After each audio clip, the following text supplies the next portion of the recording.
Anyway, Not in category.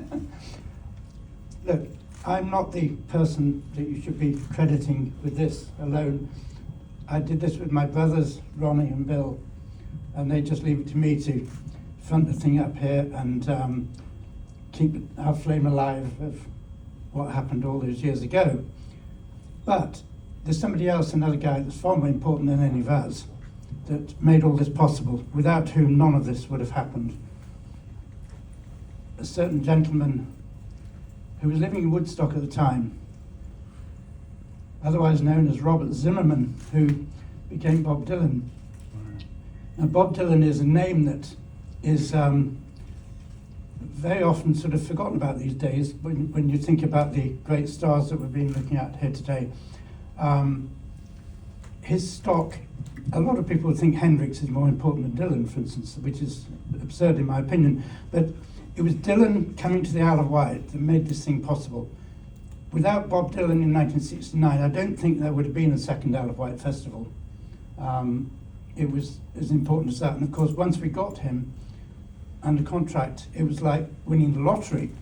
Now you imagine today, to put into perspective, if some young guys in age 23 and 24 were putting on a festival somewhere, in a field somewhere, and they're looking for artists, and they managed to sign Taylor Swift, and what would happen then? You know, it was a bit like that. It's very hard to sort of imagine how important it was at that time that Dylan came and got this whole thing kicked off in the way he did. The following year, Bob's management in New York became our US agents for booking all the talent that wanted to do the following year.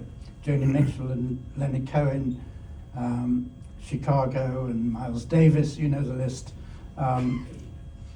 Fantastic sort of development from nothing to that in the space of what was really about 14 months, I suppose, in reality.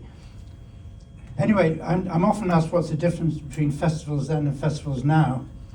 And forgive me if some have heard me say this before at the exhibition in the Isle of Wight or elsewhere.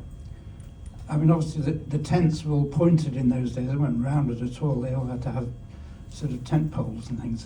The campsites looked very different. But the big difference was the nature of the events. In those days, we're talking about the counterculture of the 60s. And people came to festivals to see these artists who were their heroes because they were leading the counterculture. They're helping lead the counterculture. And people were thinking in terms of how to find a better world. It was a movement, a pilgrimage to come to festivals. And John made the point just now that people were sitting down. Well, people would come and sit down and contemplate the artists. You know, they wouldn't be dancing around like we've just seen. They were hanging on to every word, because the songs were based on issues for the most part, and that's what seemed to matter then. One final thing I'd mention, and again I'm repeating myself, I apologise for those who were here before, but we had a lot of trouble getting the 1970 festival on because of the backlash from having 150,000 people to come to see Bob Dylan. The establishment there was up in arms and tried everything they could to stop us doing it again. And we had a battle on our hands for the best part of 12 months to make it happen. And the letters in the county press were really sort of poisonous. There are some examples there you can read in one of the frames back there of the kind of vitriol that was coming forward from people. Quite horrible stuff. But there were some supporters, and one supporter in particular has stuck in my mind ever since, who talked about how marvellous it was to see all these people coming here to a festival in peace and harmony. And when we were doing this in Newport a few months ago, it was on the week of D-Day, the D-Day celebrations that everybody will remember this year. And it reminded me of this particular letter. And it was, he said that the last time so many people, young men, were under canvas, and that this time they popped out of their tents holding a joint and and giving a peace sign, that 25 years earlier, they'd be popping out of the tent holding a rifle. And, you know, that was the difference. That was, you know, the festival was always talked about as being, it was like Dunkirk, getting everybody to the Isle of Wight.